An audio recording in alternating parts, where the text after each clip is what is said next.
تو کیا دیکھتا ہوں کہ ایک بہت خوبصورت عورت جس نے سفید لباس پہنا ہوا ہے میرے سامنے کھڑی ہے۔ اس کے کالے لمبے بال اس کی خوبصورتی میں اور اضافہ کر رہے تھے۔ وہ عورت بہت سارے زیور سے لیس تھی، ایسے لگ رہا تھا جیسے یہ کسی شادی کی تقریب سے واپس آ رہی ہے۔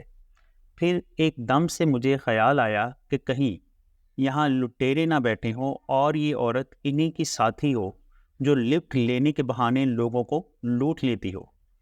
میں یہ سوچتے ہوئے اس کی طرف بڑھ رہا تھا، لیکن جب اس کے اور میرے بیچ میں کچھ ہی فاصلہ رہ گیا تو میں نے بائک روک کر اس سے پوچھا، کون ہو تم؟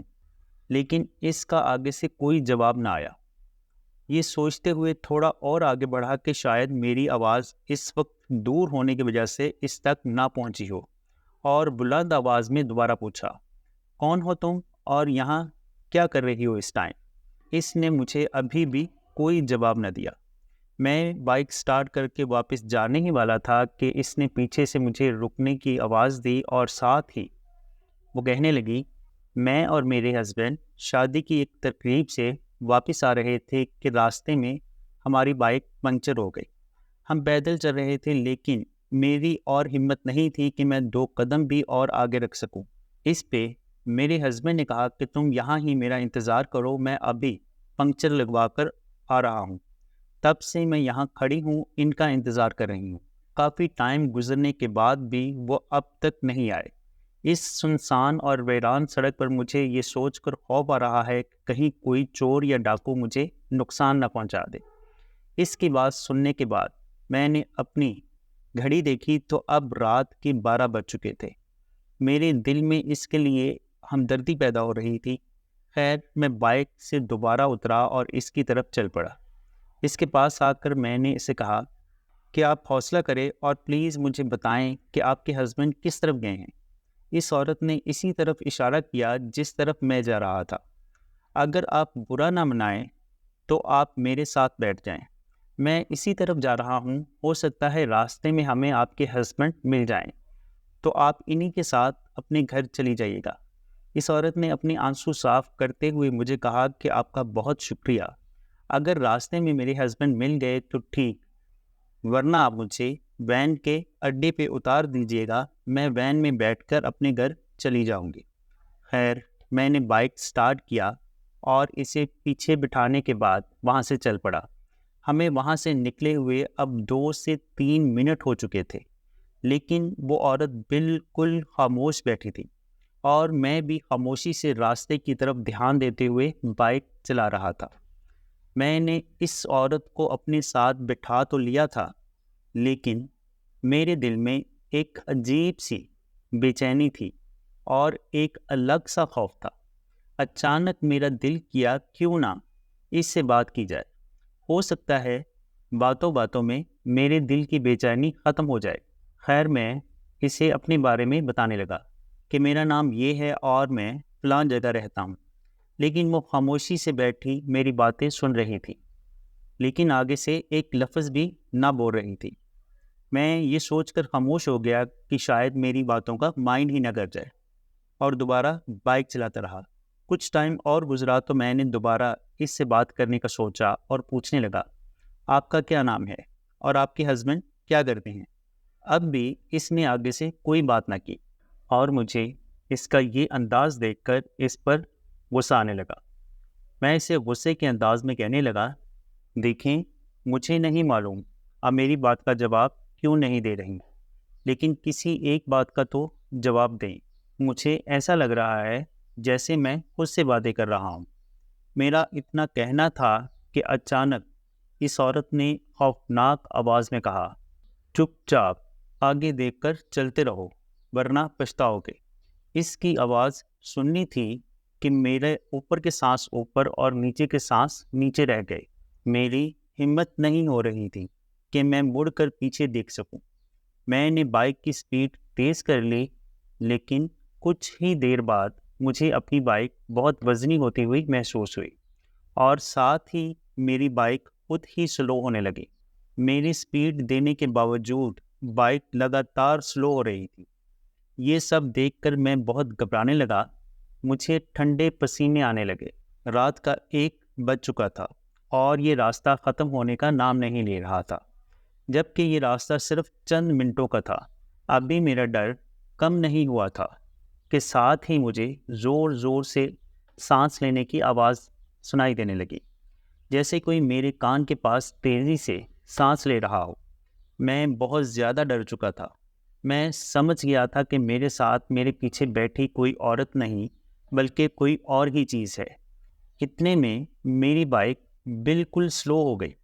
میں نے ہمت کرتے ہوئے بائک کی سائیڈ والے شیشے سے دیکھا تو وہ عورت بھیانک شکل میں میری بائک کے پیچھے کھڑی تھی۔ اس کا پورا منہ اب ایسا ہو چکا تھا جیسے جلا ہوا ہو، اور آنکھیں بالکل سفید پھٹی ہوئی تھیں۔ اس بھیانک عورت نے ایک ہاتھ سے میری بائک پکڑی ہوئی تھی جبکہ دوسرے ہاتھ سے درخت کی کچھ ٹہنیاں پکڑی ہوئی تھیں۔ بائک کے ٹائر تو گھوم رہے تھے لیکن بظاہر بائک ایک ہی جگہ رک چکی تھی۔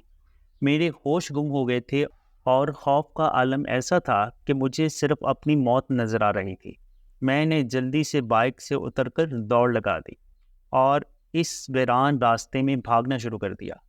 اسی لمحے خوفناک تیز ہوا چلنے لگی جس کی وجہ سے میرا تیز بھاگنا مشکل ہو گیا، لیکن میں نے اپنے پاؤں رکنے نہ دیے اور ساتھ ہی آیت الکرسی پڑھنا شروع کر دی۔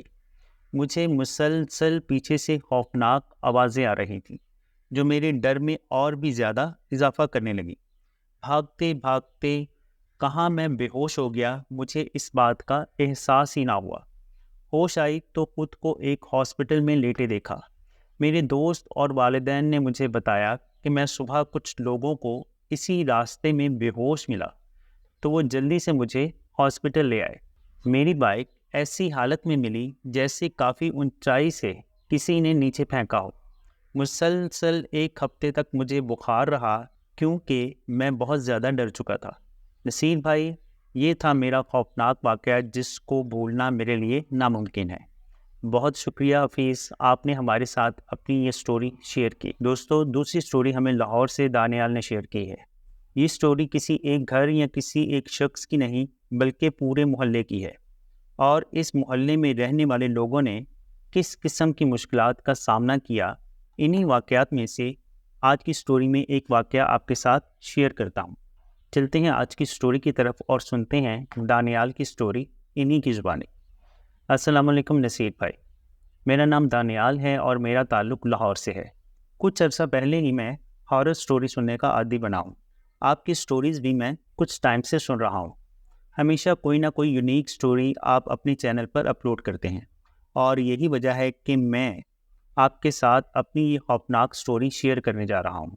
میں آج آپ کے ساتھ اپنے محلے میں ہونے والے خوفناک واقعات میں سے ایک واقعہ شیئر کروں گا جن کی وجہ سے ہمارے پورے محلے کی نیندیں حرام ہوئی۔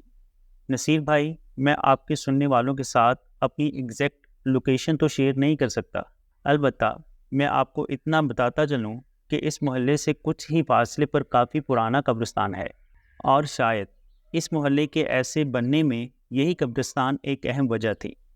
اس کہانی کا آغاز بالکل شروع سے کروں گا میں۔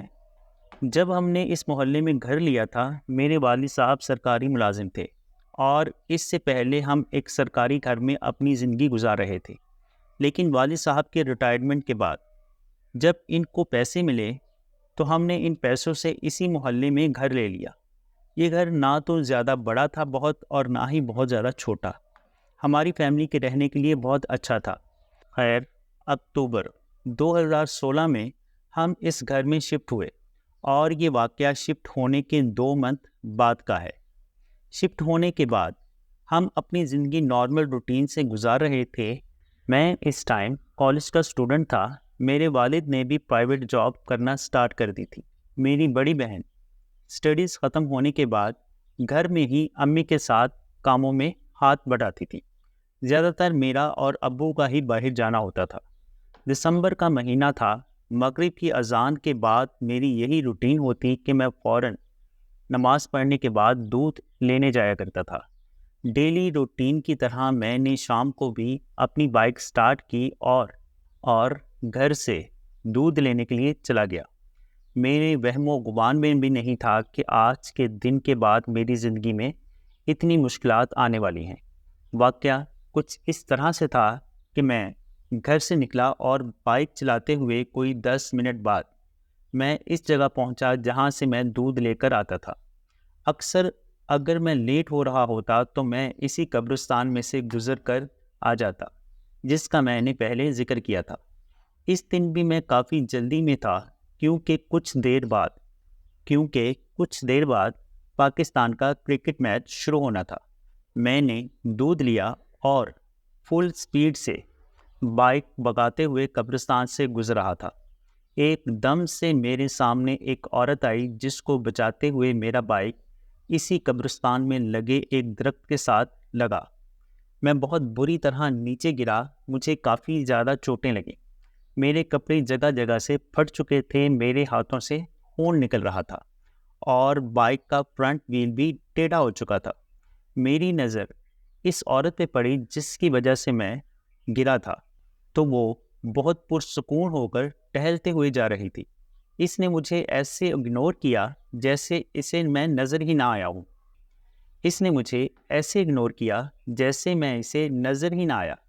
کہ میں نیچے گرا ہوں، حالانکہ وہ دیکھ رہی تھی جب میں اس کو بچاتے ہوئے درخت کے ساتھ لگا۔ قبرستان کے اس گھپ اندھیرے میں اپنی مدد آپ اٹھا، خون صاف کرنے کے بعد بائک اٹھایا اور پیدل چل پڑا۔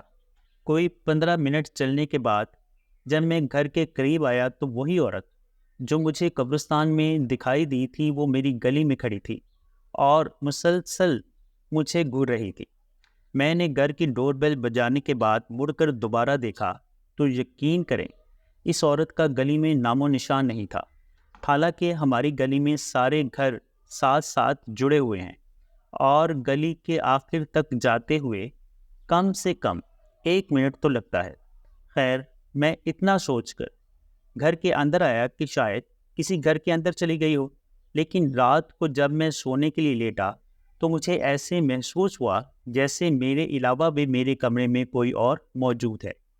میں موبائل استعمال کر رہا تھا کہ مجھے ایسے لگا جیسے کوئی میرے بہت قریب کھڑا ہے، اتنا قریب کہ اس کی سانس لینے کی آواز بھی میں محسوس کر سکتا تھا۔ میں نے فوراً موبائل بند کیا، کمرے میں آگے پیچھے دیکھا تو مجھے کوئی بھی کمرے میں نظر نہ آیا، لیکن میرے دل میں یہ ڈر بیٹھ چکا تھا کہ کوئی نہ کوئی میرے کمرے میں موجود ہے۔ میں اسی خوف اور ڈر کی حالت میں بیڈ سے اٹھا اور باتھ روم گیا۔ میرے کمرے کے ساتھ اٹیچ باتھ روم تھا۔ میں ابھی باتھ روم میں ہی تھا کہ مجھے کمرے میں سے کسی کے چلنے کی آواز آئی، جیسے کوئی ننگے پاؤں فرش پہ چل رہا ہے۔ میرا شک اب یقین میں بدل گیا کہ واقعی کوئی میرے کمرے میں موجود ہے۔ میں جیسے ہی کمرے میں آیا، میری نظر بیڈ پہ پڑی تو دیکھا کہ کوئی جھٹ سے بیڈ کے نیچے گیا ہے۔ میں نے فوراً کمرے کی لائٹ آن کی، ہمت کرتے ہوئے بیڈ کے نیچے دیکھا تو اب بھی مجھے کوئی نظر نہ آیا۔ میں نے دوبارہ کمرے کی لائٹ آف کی۔ لائٹ آف کرنے کی دیر تھی کہ میرے ساتھ جو ہوا وہ جب بھی میں یاد کرتا ہوں میرے رونگٹے کھڑے ہو جاتے ہیں۔ لائٹ بند کرتے ہی میں بیڈ کی طرف مڑا تو ایک دم سے کسی نے میرے شولڈر پر ہاتھ رکھا، ساتھ ہی مجھے وہی سانس لینے کی آوازیں آنے لگی۔ اوف خدایا، میں بتا نہیں سکتا اس ٹائم میری کیا حالت تھی۔ میں جہاں پر تھا وہیں جم گیا۔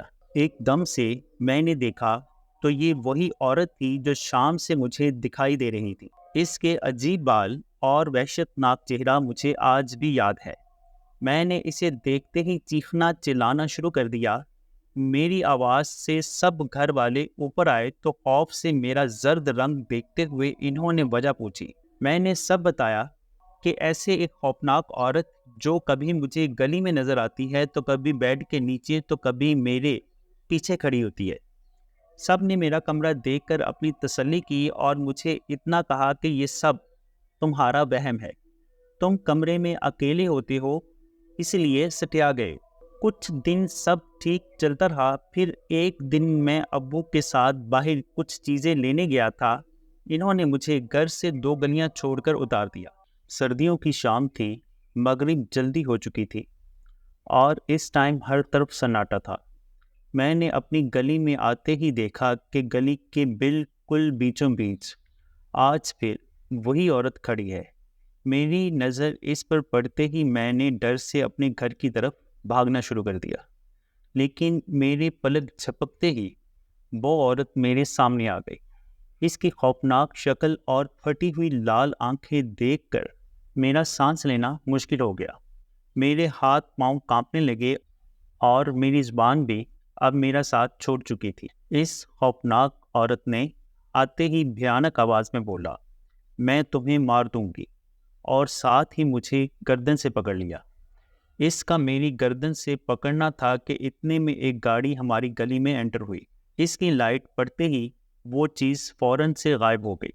ڈر اور خوف سے مجھے کچھ سمجھ نہ آیا اور میں وہیں گر کر بے ہوش ہو گیا۔ جب ہوش آئی تو خود کو ایک بیڈ پر لیٹے پایا اور میری گردن کے ارد گرد بینڈیج تھی۔ میں نے اپنے ساتھ بیتا ہوا واقعہ سب کو بتایا۔ جیسے یہ بات ہمارے محلے میں پھیلی تو سب کا یہی کہنا تھا کہ یہ کوئی پچھل پہری ہے جو کافی ٹائم سے اس محلے میں ہے اور مغرب کے بعد اکثر یہ کھلے عام گلیوں میں گھومتی ہے۔ اس کا بسیرا قبرستان میں ہے۔ ہمیں اس گھر میں شفٹ ہوئے صرف 2 منتھ ہوئے تھے، اس لیے محلے میں کسی نے آج تک اس کے بارے میں ذکر نہ کیا تھا۔ جیسے جیسے میرے ساتھ ہونے والا واقعہ محلے میں پتہ چلا تو سب نے اپنے ساتھ گزرے ہوئے واقعات بتائے۔ کچھ کا کہنا تھا کہ انہیں آدھی رات کو اسی چڑیل کے چیخنے چلانے کی آوازیں آتی ہیں۔ ہم لوگ اس گھر میں صرف 6 مہینے رہے اور اس کے بعد ایک نئے گھر میں شفٹ ہو گئے۔ مجھے آج بھی اپنے محلے والوں کے سارے واقعات یاد ہیں جو ان سب نے ہمیں سنائے تھے۔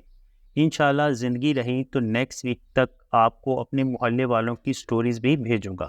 تھینک یو دانیال، آپ نے ہمارے ساتھ اپنی یہ سٹوری شیئر کی۔ دوستو، میں امید کرتا ہوں کہ آج کی سٹوری آپ کو اچھی لگی ہوگی۔ اگر اچھی لگی تو ویڈیو کو لائک کر کے چینل کو سبسکرائب کر دیں اور کمنٹ میں اپنی رائے کا اظہار ضرور کیجیے گا۔ اپنا اور اپنے گھر والوں کا بہت سا خیال رکھیے گا۔ مجھے اپنی دعاؤں میں یاد رکھیے گا۔ ملتے ہیں کسی اور خوفناک سٹوری میں، تب تک کے لیے اللہ حافظ۔